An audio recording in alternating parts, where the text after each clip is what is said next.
I'm Mark Seifter, and this is Arcane Mark. For the second episode of Ask Mark, we're going to be talking about Divinations. While a shiny new ability that deals tons of damage can turn the tide of battle in the PC's favor, there's nothing that can alter the fundamental flow of an entire adventure or campaign quite like Divinations. In fact, Divinations are so near and dear to my heart that I might have made this Divination episode our first episode, except for one thing. Which is, well, I got to spill the beans on some of my best tips about divinations and write an article for Ultimate Intrigue. And so many of my best tips are in the Spells of Intrigue article, which means that if you forget what I'm saying here and you don't want to watch the stream again, you can just check out your copy of Ultimate Intrigue. You'll see some of my tips are in there too. Alright, so the problem with divinations, even though they're super cool, is that many divination spells leave a ton of gray areas in how they apply. And unfortunately, that combined with the way they interact with stories can lead on one side to GMs reining them in too tightly and making them a waste of a spell slot, or even a spell known. And on the other side to GMs allowing divinations to give out even more information than the spell says it does, potentially derailing or ruining the story. In fact, many GMs feel that divinations are one of the key components of high-level games that makes them difficult to run. As in many things, we're going to need to apply the principle of yes, but that we talked about last week, rather than simply yes or no. We also need to examine these spells and make sure we're clear on what they can and cannot do. By the end of this episode, you will understand the full limitations and capabilities of the most common divinations in the core of Pathfinder First Edition. And you'll have solid advice for how to adjudicate some of the murkier divinations to make them just the right amount effective to be satisfying. Alright, so before we get into any of the individual spells, let's talk about our first tip for divinations. Knowledge is power. In Pathfinder, the right information is almost always more valuable than the ability to do 5 more damage each round. Chances are, if you've seen a high-level game get out of control, information was a key factor, and divination magic likely played a central role. Information allows characters to lay ambushes instead of being ambushed, to bypass threats in order to pursue their goals most efficiently, to prepare exactly the right countermeasures for their opposition, and more. As the GM, ultimately, you're the channel through which all the knowledge about the world flows to the PCs and the players. You're responsible for sending the appropriate information to both the PCs and the NPCs. That means you have a responsibility to give them the information their characters would have, but it also means that ultimately, you control that information flow, and you can use it to enhance the game. So let's start with detection spells. Now, in Pathfinder First Edition, there's not a detection trait or sort of sub-school or descriptor, though there is in Pathfinder Second Edition. But still, you know what I mean about detection spells. These are spells that have usually detect in their name. And some of the first divinations available can often cause the most disruptions, in that some of them are available at will. Detect poison, and especially detect magic. We'll round these out with detect thoughts as well, which can be a big one when it comes to captives. So, detect magic. While this at-will cantrip is still an extremely powerful tool, remember a few important facts about it when the party wizard spams it every round. First, you don't get more than the presence or absence of magical auras in a 60-foot cone on the first round of the spell. Chances are very good that the wizard is behind someone in the party who has a magic item, so that's going to give a false positive roughly 100% of the time.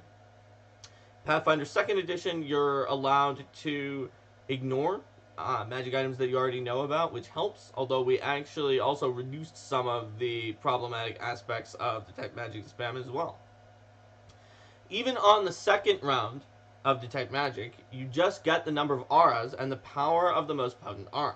So it takes quite a long time to pinpoint the locations of each aura with Detect Magic.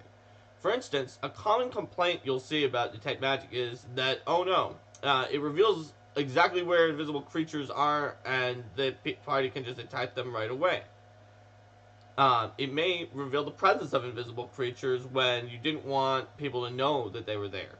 In reality, the invisible creature can run circles around the concentrating wizard's cone, never allowing the wizard enough time to pinpoint it, or even really discover that there's an extra illusion aura that's in there.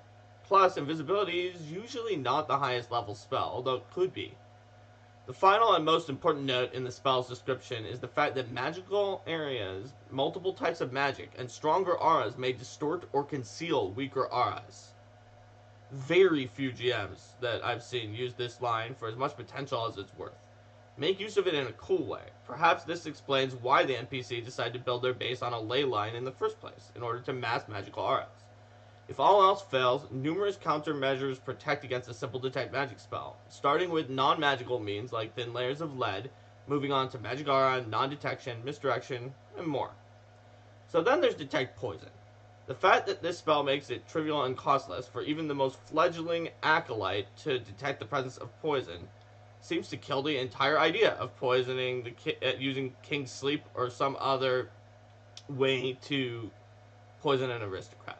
While one solution is to slip the poison into something that wouldn't be socially acceptable to check with detect poison, or that the consuming character doesn't stop to check, the best solution is to throw dangerous poisons into something that is already supposed to have a poison in it, like alcohol, and then hope that the caster fails the DC 20 wisdom check, which could easily happen, to figure out which poison it's in. You get extra bonus points if your poison is an overdose of the same sort of poison they expect it to be in the dish or the thing that they're drinking, such that even a successful check wouldn't help. For instance, there's a lot of things that you might eat or drink that in excess are poison that is very damaging to you, but that you would expect to be present in lower amounts. Alright, finally, detect thoughts. This one is much more wishy-washy than the last two, and it leads back to the idea that as the GM, you're the one who ultimately controls the flow of information. While clearly the character can learn the target's intelligence score, reading surface thoughts doesn't act perfectly to give the information the PCs want, even if the target fails its saving throw. For instance, chances are the Rakshasa disguised as a noble isn't constantly thinking, "I'm a Rakshasa! I'm a Rakshasa! I'm a Rakshasa!" But she may be thinking of people in oddly predatory terms, for instance, and that could give you a clue. Give the PC something interesting and worthwhile, but most importantly, something that makes sense for the target to actually be thinking. Clever PCs may combine the use of detect thoughts with an interrogation session in an attempt to gather answers to specific questions. Our group does that all the time in Iron Fang Invasion, with my psychic being the one using detect thoughts. Against rank and file foes who are nonetheless too loyal to break down to intimidation, this is actually very likely to work. But liars skilled enough to remove tells from a bluff often train themselves not to dwell on their bluff. So characters with high bluff might be likely to keep that information out of their surface thoughts as well, perhaps revealing that they are more than they seem as part of the bargain. When the PC's pointed questions are met with surface thoughts, repeating a soothing rhyme or song. You'll see that often in fiction, when somebody who is very trained against telepathic interrogation is just repeating some kind of song or some other mantra over and over again, and the telepath says something like, "Aha, they are trained to withstand by telepathy," or something. So the PCs still get a piece of information from that, which is they were trained to withstand the telepathy. Alright, so that is some of the simplest detection spells. But what about alignment? Well, that leads into one detection spell, which is Detect Evil. There's a bunch of divinations that can be used to figure out alignment. And in some stories, protecting a character's alignment is really important. That can be particularly challenging in the presence of a paladin or inquisitor with at-will Detect Evil, or especially some familiars that have constant Detect Evil. But there are numerous ways the party can use divinations to determine alignment. Fortunately, there are a lot of easy ways to protect against this as well. The first thing to note is that at the lowest levels, NPCs are unlikely to register on any alignment detection due to their low level. Other than clerics, undead, and evil outsiders, they usually need 5 hit dice. The second thing to note is creatures with actively evil, good, chaotic, and lawful intents do detect as their alignment if they have enough hit dice. So, a selfish merchant whose heart is moved by an orphan's plight into acts of largesse would detect as good at that time, and a loyal knight forced to kill a child to stop a war may detect as evil while she is formulating the deed. The final thing to note is that alignment detection is exceptionally easy and cheap to foil long term. Some GMs, and even sometimes adventurers like Day of the Demon, rely on higher level, shorter duration spells that could fail based on a d20 roll, especially misdirection in a Wander's Scroll, which is based on the DC and is almost guaranteed to fail. But even non-detection with a high caster level has to make a caster level check. But the first level Bard spell, Undetectable Alignment, lasts 24 hours and works automatically, even against a 20th caster level opponent. A wand will last you months for only 750 gold. Alright, so let's see, there's a question here. Are those what they're thinking will change what alignment they detect as things in the book? I've never heard of them. They are in Pathfinder First Edition. We simplified the spell in Pathfinder Second Edition. It does not have that clause, but it's totally in Pathfinder First Edition. There's a lot of things that people don't really remember or see, such as the detect magic thing about lots of overlapping magical auras, and the alignment detection thing about the clause about when you're thinking or acting in a certain way that it changes what your alignment detects as. Check it out. But maybe after the stream. Alright, so that's it for detection spells. Let's take a look instead at location spells. It may seem humble, but the ability to find a creature, object, or location is actually extremely powerful. It can easily short-circuit an entire adventure. For example, offhand, Curse of the Crimson Throne has an exceptionally long yak shaving in Part 4 that you can completely skip if you know where to find a particular location. Magics that find things each have significant limitations, however, except a certain location. But, hey, let's take a look at each one in turn. Starting with Locate Object. So, you might hear someone say, well, I just cast Locate Object to locate the MacGuffin. I hope that doesn't trash this whole adventure. Good news is, unless the adventure was about the PCs being robbed of an item in a small town, you're probably fine, and even then, there are countermeasures you can take. The first thing to note about Locate Object is the range. At 400 feet plus 40 feet per level, that's just not very long in a city or overland adventure. In a dungeon, sure, it'll work. But then you hit this clause. You cannot specify a unique item unless you have observed that particular item firsthand, not through divination. In the majority of cases of a Find the Item adventure, the MacGuffin is a unique item PCs have not observed firsthand. Finally, this spell is blocked by even a thin sheet of lead. Any thief worth their obligatory caper flashback scene that you show after the PCs cast Locate Object, if this was a movie, will store the object of their larceny with a thin lining of lead, at least until they can get far enough away from their pursuit to be able to avoid a Locate Object. Alright, so what about Locate Creature? This spell has many of the same tips as Locate Object, though you have to replace the lead with the somewhat trickier Running Water. It still helps a bunch in cities like West Crown that are built around water. In this spell, the kind of creature is distinct from the type of creature. It talks about the kind of creature, and it means, for instance, an orc, rather than being able to searching just for a humanoid or an outsider. Remember that you must have seen a kind of creature up close. A specific creature must be known to you, which is poorly defined compared to everything else we've seen so far. In the context of this spell, known seems to be more intimate than the requirement of having been within 30 feet for the kind, based on the way it's worded. This would probably be synonymous with the creature with which you are familiar, like the clause of the Sending spell, but maybe not. The Disguise skill defines familiarity to begin somewhere around recognizes on sight, moving on to friends or associates, so something like has met in person and recognizes on sight could be a good rule of thumb here. Alright, so next one is Find the Path. The big thing about this spell is you can only specify a location, not an object or creature. And the location must be prominent, which typically means either important or famous. While many of the locations that an adventurer may be trying to find are important, not all of them are famous, And if they're famous enough, chances are that they weren't also extremely mysterious and hard to find. At least in published adventures where the two, famous and hard to find, overlap, there's usually some sort of powerful magical means protecting the area from divinations anyway. That's a reasonable plot device to use if you must have such a location, and it makes sense from a narrative perspective. After all, if it was that famous, chances are someone before the PCs would have tried to use a basic and common core rulebook divination to find it, perhaps catalog the results of their attempts so it would no longer be hard to find. If you do use this device, I'd recommend introducing it early as the result of the PC's research, where they read about other researchers who were trying to discover this location and that find the path didn't work, possibly because of magical interference. Finding old notes like that helps cement the fact as a fundamental part of the initial challenge, rather than seeming like a cop-out that you decided later out of desperation.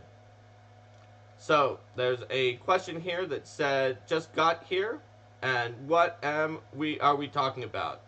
We are talking about divinations, and right now I'm talking about find the path.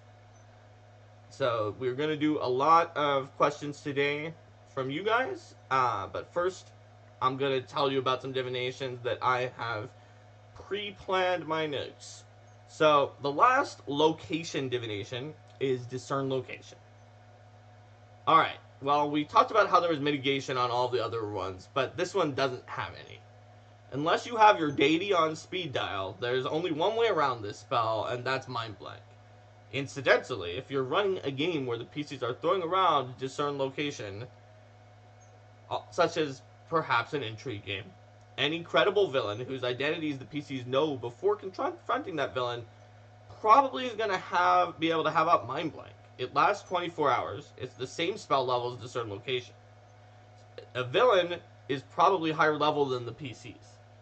Now, if the villain absolutely cannot have access to a spellcaster with mind blank, you could also consider having the villain make a bargain with the Hag Coven, which have unlimited mind blank spells every day.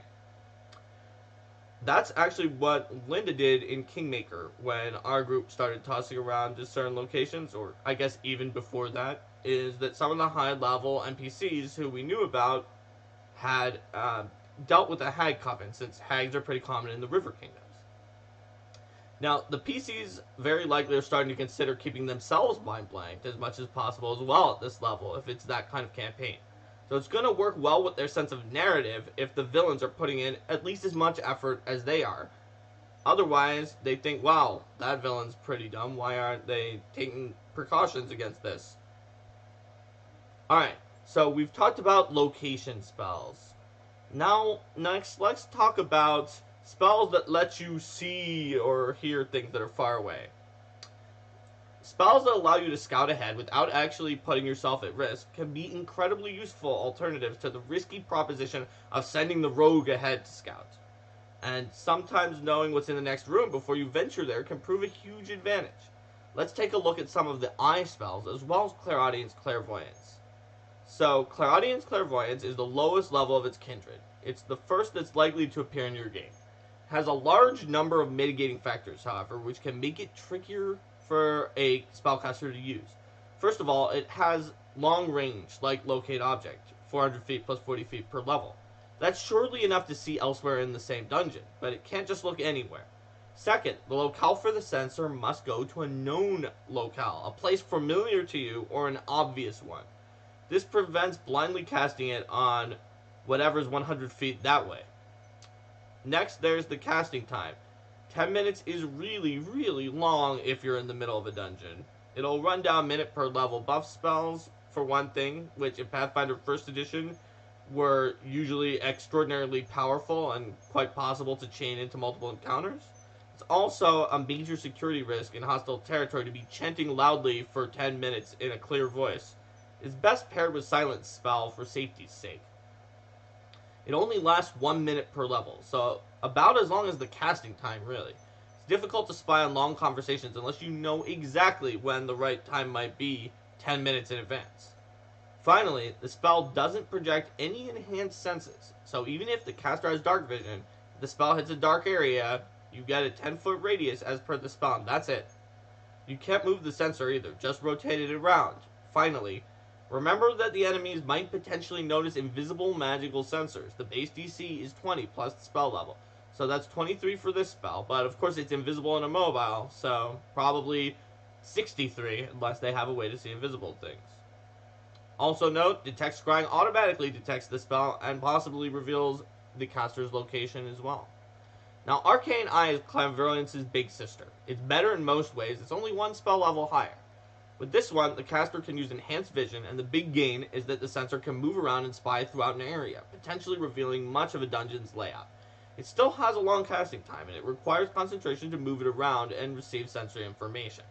Remember, the eye's movement speed is such if the caster wants to actually look around and see the walls and ceilings, it can only move 10 feet per round, so it can potentially take quite a while to travel very far. Remember, it can only squeeze through holes of 1 inch diameter or larger, so it's likely to be blocked by most doors.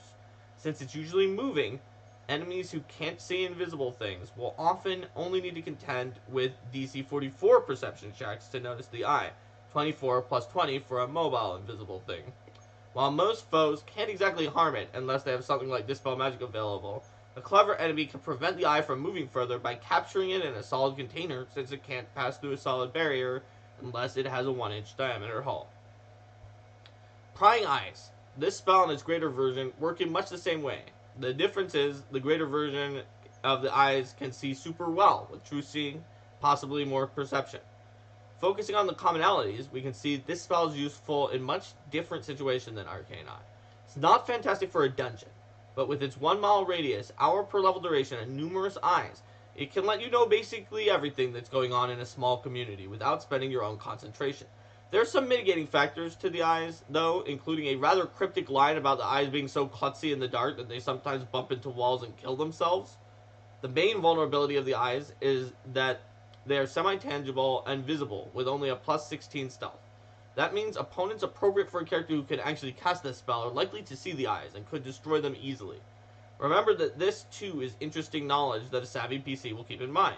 If that sweet and charming nobleman somehow noticed the eye, chances are he might be more than he seems.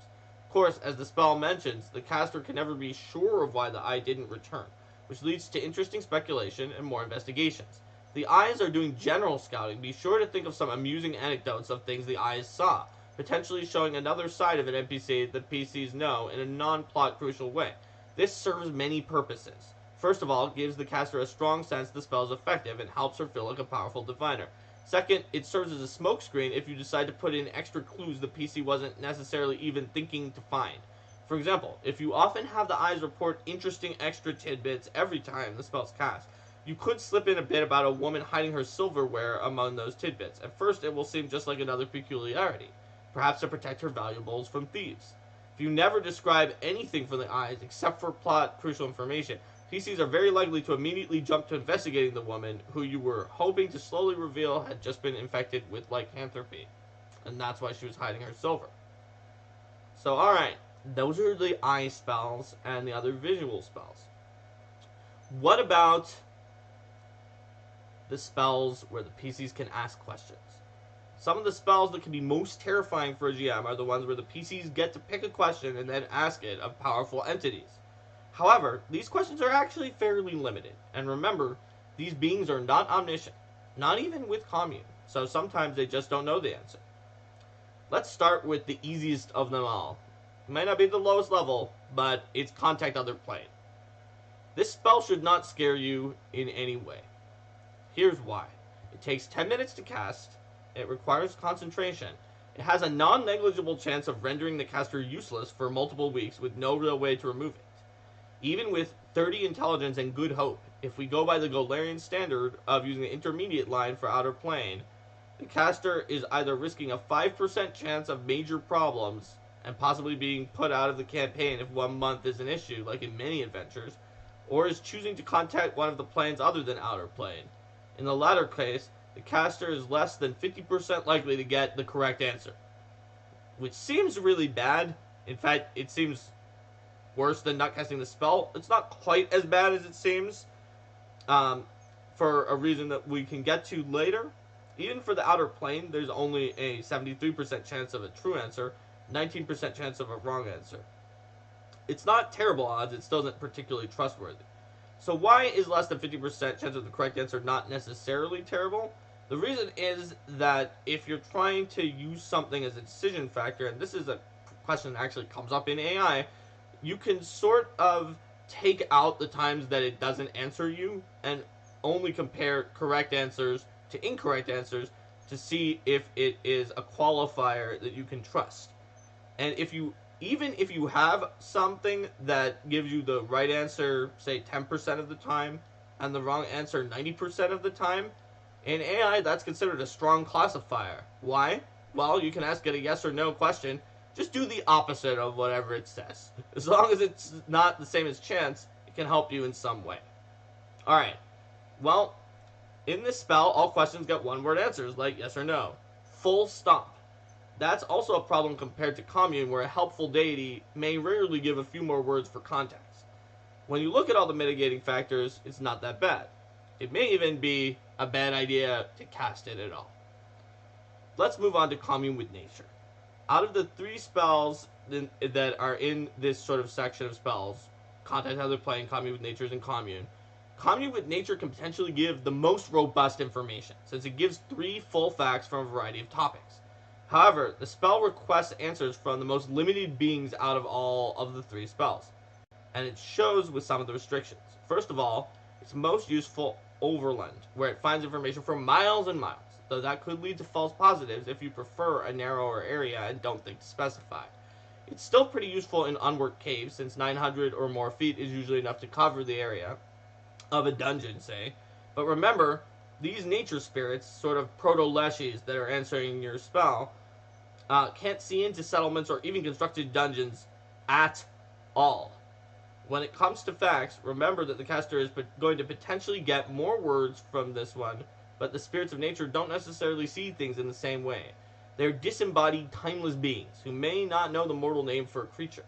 So a druid requesting the identity of the most powerful unnatural creature in the area, might receive Smoke Eyes of Death that stalks in the night, instead of Bodak, which could potentially be more useful to a PC who doesn't know what a Bodak is anyway.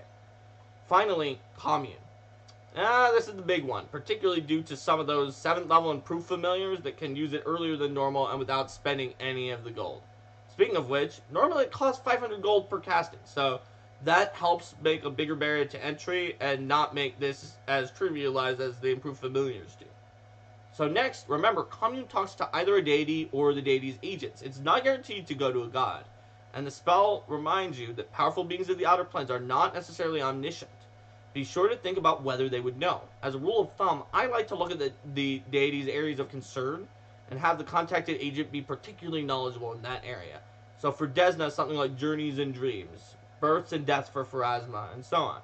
This can also lead the PCs to go find a cleric of a different deity than their own cleric in order to get information from that deity's agents to answer a particular question. So that's an interesting narrative step and a potential for role-playing and interaction. In any case, remember that Commune calls out the question has to be one that could be answered with a yes or no, even though if you're lucky and the deity's agent thinks their own interest would be harmed by a misleading one-word answer, you might get up to 5 words to help clarify. Still, as the spell says, it at best provides information to aid character decisions. Chances are the PCs were already suspecting something before they cast the Commune to begin with. To use the example that made it into Ultimate Intrigue, if the PCs suspected Lady Hidimbi was a Rakshasa, they could ask if she was, and if it makes sense for the deity's agent to know the answer, they might say yes. But if they didn't know who the Rakshasa was, they couldn't ask, who is the Rakshasa? And receive an answer, Lady Hidimbi, even though it's 5 words or fewer. They didn't know, and if they knew something was up with Lady Hidimbi, but not why, they could not ask, hey, what's the deal with Lady Hidimbi? And receive the answer, guys, she's a Rakshasa. Even though that, again, is 5 words or fewer, because that's a question that could not be answered with yes or no. Alright, so we've got only a few more types of divinations to go. Next is the hazy future. And I've seen it already in chat that people are talking about elements of prophecy and future prediction can be really tricky to implement. They can be very, very tricky to implement because you don't know exactly what's going to happen in your campaign. It requires a lot of work, particularly divination, to pay off. Nonetheless, divination is one of the best divinations in the game to provide tangible value to the caster while doling out exactly what you want to dole out. Let's take a look. Conceptually, augury has the power set of two options, wheel and woe. So the possibility is wheel, woe, both, and neither. It seems simple enough, but the trick comes in that almost everything is a little bit of wheel or a little bit of woe when you think about it. So where do you draw the line? First off, remember the spell can only see 30 minutes into the future. Full stop. Does not take into account long-term consequences of the action. That means that, for instance, making a deal with the devil to gain 1,000 gold pieces and possibly forfeit your soul sometime in the future would be wheel under augury. If the half hour isn't enough time to decide, think about the personality of the deity in question and her servitors. For instance, Caden Kalian might think a CR appropriate battle with great loot is just wheel, because that sounds like a grand adventure to him, while a more cautious deity might say wheel and woe. And in other news, our group in Kingmaker stopped using the Caden Kalian clerics augury spells after we discovered that that's what Caden Kalian liked, because we were a little bit more cautious than Caden Kalian. You can't predict everything that will happen, so just try to make your best guess. Even the gods can't be sure exactly how the PCs will behave. Try to remember that nothing is a valid option, particularly since that's the result when the spell fails its chance for an accurate response. So it's fun for the caster to have the dramatic tension of considering whether the nothing result is a false negative or a true negative. Now this costs 25 gold pieces to cast, so likely the PCs won't just throw it around randomly, even at higher levels. Speaking of 25 gold pieces, divination also costs 25 gold pieces, but this time it can see 1 week into the future, and if it succeeds on the percentile dice, it gives a short phrase, a cryptic rhyme, omen, or something like that. Be creative, play to your strengths. For instance, I almost always use poetry, usually sonnets, unless that would jar too much with the deity in question. And for instance, there was a cleric of Kijong in a PFS game that I was running, and I gave him a tanka instead of a sonnet because I don't really know good forms of Chinese poetry, and Japanese poetry seem fun. If you aren't as skilled at poetry but are great at making collages or something like that, you could try something bold. The spell could be anything. It's a great chance to give some interesting clues, which the PCs might use to their advantage or even figure out later in an aha moment. For instance, that Cleric of Kijong, when he first cast the spell, he passed it around, they made some guesses, a few of them were right, but as they kept going through the adventure, like, I put a lot of little clues in, and beat by beat, after a thing happened, he was like, that's what my deity said about in the poem, that's what it meant. So, it's a lot of fun when that happens. Obviously, something like a collage takes time, so try to work with your PCs, have them come up with divination ideas outside of a session, if possible, letting them know that the result will be much cooler if you have some time. There's just no way to predict it until the session, however. There's nothing wrong with calling a quick timeout. Maybe have some of the players run to the store for some snacks or roleplay out a side conversation or even just hang out and shoot the breeze. Divination opens up tons of possibilities and puts all the power in your hands. The PC is spending 25 gold pieces and a spell slot and trusting you to make it awesome. So remember, try to make sure it's neither worthless nor overly blatant and spoilerific. Getting it just right is an art rather than a science. It's one of the harder spells to use. Alright, so let's talk about the next topic. We did the future. Let's talk about the past. Our second to last topic today on divinations before we go into your questions. Spells like Legend, Lore, and Vision might seem scary since they potentially open up access to all of history to the PCs. But they're actually no more than a great tool to communicate cool, evocative information and ideas to the PCs. You have plenty of leeway to make sure they don't lead to disappointing spoilers. For instance, Legend Lore costs 250 gold pieces to cast, so the PCs are never going to cast it frivolously. They're looking for some interesting information about a person, place, or thing.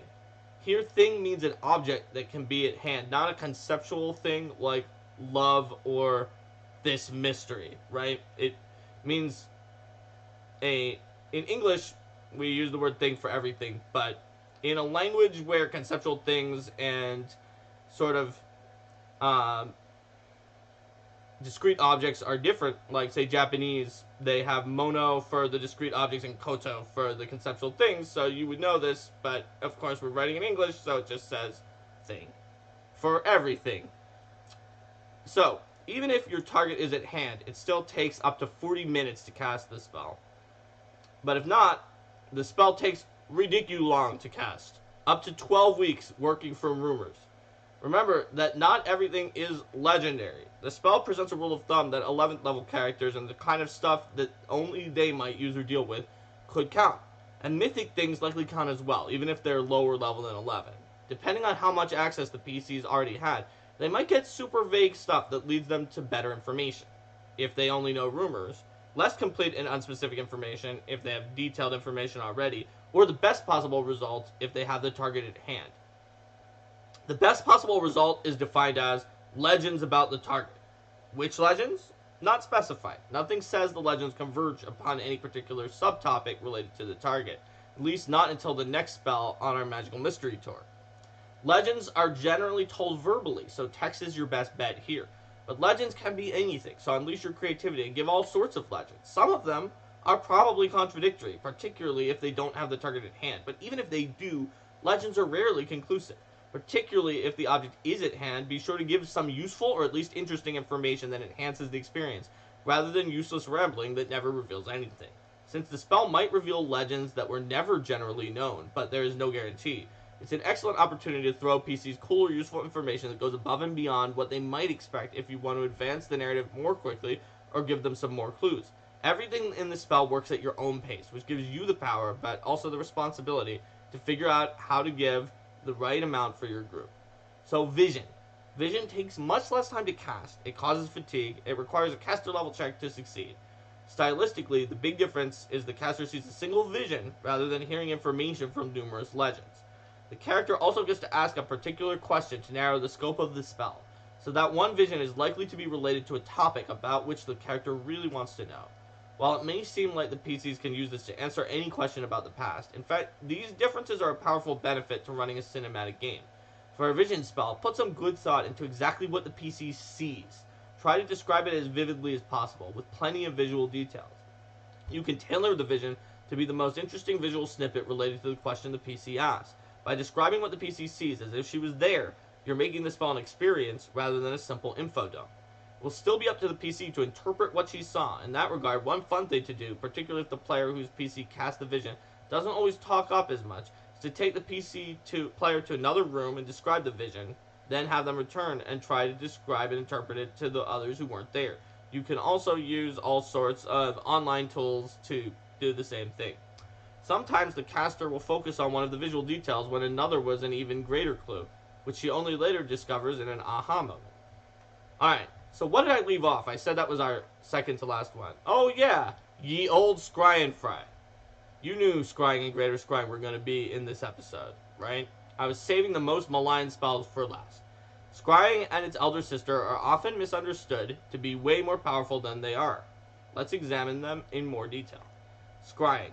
The first thing I'll say about it, before I even go into specifics, is that it must scry a creature, not a location. Allowing the spell to scry a location is one of the top causes of scrying being overpowered in games. Alright, with that out of the way, we are going to buy a reusable 1,000 gold piece mirror and spend an hour to see and hear just barely around a creature, 10 feet in all directions, so not great, but at least we do get magically enhanced senses for our vision. Lasts 1 minute per level, and our sensor moves with the creature with a 150 foot speed. Like with the other sensors, that it's DC 20 plus spell level to notice it before invisibility, so practically, unless the target or its allies can see invisible things, that's in the low to mid 40s or 60s, depending on whether the creature, and thus the sensor, is standing still. The good news for the target, however, is manifold. First of all, it can automatically detect and possibly piggyback the spell via the 24-hour duration detect scrying. Even without that spell, the target receives a will save and SR to avoid the attempt, and a failed attempt prevents another from that caster for 24 hours. Not only that, unless this is a recurring villain, chances are the target is receiving at least a +3 on the save from secondhand knowledge and a picture, the best the PCs can usually hope to have. While scrying can be potentially useful for a spy, however, If the circumstances all align well for the scryer, it's not of particularly great use for a potential teleport kill squad. The 10-foot radius visual is not even close to giving you a clear idea of the layout of the destination, let alone knowing the location of the destination, unless the PCs already knew both of these things, though if they get particularly lucky, the target might move around enough to reveal the layout if they already knew the location completely. Going into further detail about teleport, like the clause about physical energies or magical energies messing with it. Finally, a reason why the villain uses a volcano layer would get in a bit into travel and mobility spells, though. So that's a different topic. We're talking about divinations. And I see we have a question about, can allies look into the mirror used for scrying as well to see what the caster sees? Well, the spell does not actually say that they can. It says it uses your senses.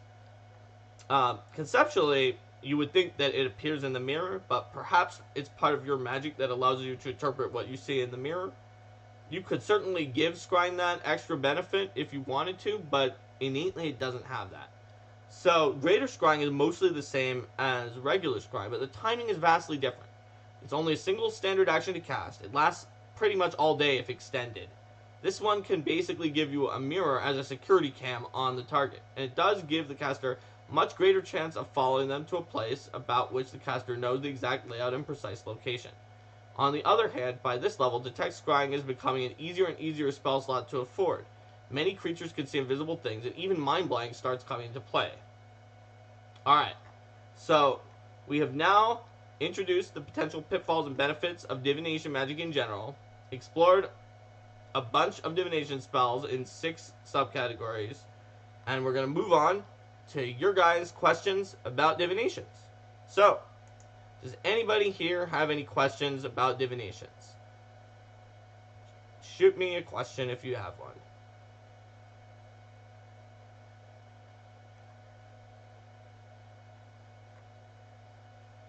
Alright, so far no questions, so I will move into our before episode backlog of questions, which I typically use as a source of additional questions. So we have a question from before that says, defensive spells like non-detection have binary success failure. You either pass the caster level check or you don't. But binary effects, such as save or sucks, can be frustrating. Do you have any thoughts on more granular ways divination defenses could operate? Well, there are a few ways you could have divination effects that are a little bit more granular. Divination protection effects that are a little bit more granular. However, the trouble with it is, what are you going to do other than either block the divination, allow the divination, or potentially screw up the divination and give incorrect data? There's not really a fourth option that is more moderate, because incorrect data is probably worse for the caster than having the divination fail. So it's a little bit tricky in that case. Alright, what do we have here? From Oiland Green. Spells like Augury or Commune are only as effective as the questions the caster asks. Those can be tough to think up. You have to phrase the terms correctly as a classic fairy tale theme, but coming up with that stuff on the fly is hard, and it's frustrating to feel like you wasted a spell because you couldn't think on your feet. Do you have thoughts on adding guidelines or sample questions to the spells? That could make them more accessible or more likely to have a satisfactory answer. Alright, well, typically it's really tough to come up with sample questions that are going to work in any situation. Especially augury is about an activity that you're about to perform that will have an effect in the next 30 minutes. So most of the time for that, you don't have to come up with a question. You mostly posit the activity or the thing that you're going to do, such as go into that cave, for instance. So I don't think that you could make a standard question for augury. For commune, it's a little rough. Thinking back to a few times when our group has used commune in the past, there are not really that many similarities between the questions that we would ask with commune. I would say, in general, a good commune question is one where any answer you get other than I don't know is going to be actionable.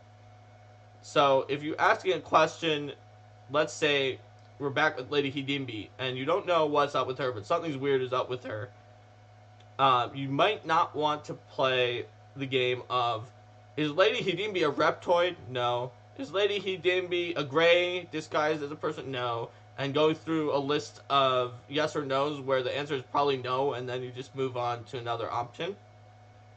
You might want to think of it in terms of maybe 20 questions, where you're going to get a yes or no, and you want to narrow things down. Just, I would say, try not to do it as a completely mechanistic binary search, because unless your deity is Cassandali, they will probably get really mad at you turning things into a binary search. Some of the other people in my group tried to do that to a chaotic deity in Linda's game at one point, where they took out a map and said, in the western half of this map, is there an X and then is it in the north quadrant of the western half of this map, and then doing an actual binary search, and the deity got annoyed at this very lawful and mechanistic way. It is theoretically very effective if you don't piss off your deity. Alright, let's see. There's another question. My GM says she's having kitsune trouble in our game. She wants to know what's the best divination to use to identify shape changers. Alright, well, if you want to identify shape changers, you are typically going to be using divinations that can see through alternate forms. For instance, True Seeing can see through alternate forms pretty well. The problem is, of course, True Seeing is a pretty high-level spell. And in the core, at least, there's not really a low-level divination that pinpoints alternate forms. So I can see why your GM was saying she was having kitsune trouble, since this question comes from Alex Agunas. Let's see. There are probably some other spells at some point later in Pathfinder First Edition, just because there's thousands of spells that would do exactly this. In fact, if you told me that in one of the books I didn't have enough time to read as much because I was working on 2nd edition, that there was a spell that said detect kitsune, I would think you're probably making it up, but I would not be fully convinced that there wasn't that spell. Okay, there's another question here. It says True Seeing. Does Mind Blank overcome that? For instance, Mind Blank plus Invisible versus True Seeing. Alright, so Mind Blank is actually a fascinating spell. It's not directly a divination, so I didn't prep an analysis of it, but it's fascinating and very ambiguous as well. So our group has had a lot of fun, weird issues with it, because it says the subject is protected from all devices and spells that gather information about the target through divination magic, such as Detect Evil, Locate Creatures, Scry, and See Invisible. So we know for sure that invisibility is blocked by it because of See Invisible. It also even foils Limited Wish, Miracle, and Wish spells when they're used in such a way to gain information about the target. In the case of scrying that scans an area the creature is in, such as Arcane Eye, the spell works, but the creature simply isn't detected. Scrying attempts that are targeted specifically at the subject don't work at all. So this one's pretty rough. For invisibility, it definitely protects you. It's even in there, see invisibility. It'll protect your true form if you're a Kitsune and Alex's GM decides to use True Seeing on everything. Mind Blank's got your goods. But here's a weird one where at one point we tried to run it strictly as written here, where it's like divinations cannot reveal information about you, and it got really weird. So, for instance, Telepathic Bond is a divination. So, when we were running it in Kingmaker, Telepathic Bond would just sometimes, when we tried to communicate information that was about the person who was mind blanked, which was a little bit weird and actually gave us information that that person was mind blanked when our Telepathic Bond team chat was trying to talk about it. But in general, mind blank is going to protect you from any divination that would reveal any information, which they classified even being invisible as counting. So probably pretty much anything does. Alright. And they asked in the chat, versus Polymorph 2? Yes. If it works for See Invisible versus Invisible, it should work versus an alternate form as well. Another question here. There doesn't seem to be a way built into changelings to identify them. Can yes, no divination questions identify them, despite there being no real way of identifying them in any other way? So this is a question that is about changelings, the ancestry of descended from hags, and I'm assuming you're talking about changelings who have not accepted the hags' calling. Maybe they're young enough that some of the features haven't yet revealed themselves, because by the point that you've got active claws and maybe heterochromata with the different colored eyes and all that, those other things, you might not need a divination to tell that something's weird with that person. But at the point where it doesn't specifically say in the changeling ancestry description, or it's a race description, I guess, in Pathfinder First Edition, that they can't be identified with divinations. At least I think it doesn't. I don't remember very clearly from the longer description in Blood of the Coven. So I'm going to tentatively say that I think a divination would be able to reveal that if the entity that is involved with the divination would know the answer to that question. And while I would never recommend you getting involved with clerics of Gyrona or Mestama, this might be one time that those deities are more likely to know the answer than maybe some of your more standard and less evil deities that are not hag related. So actually Pharasma is a safer and better bet for this, because there was a birth at some point involving you. Alright. Let's see what we've got here.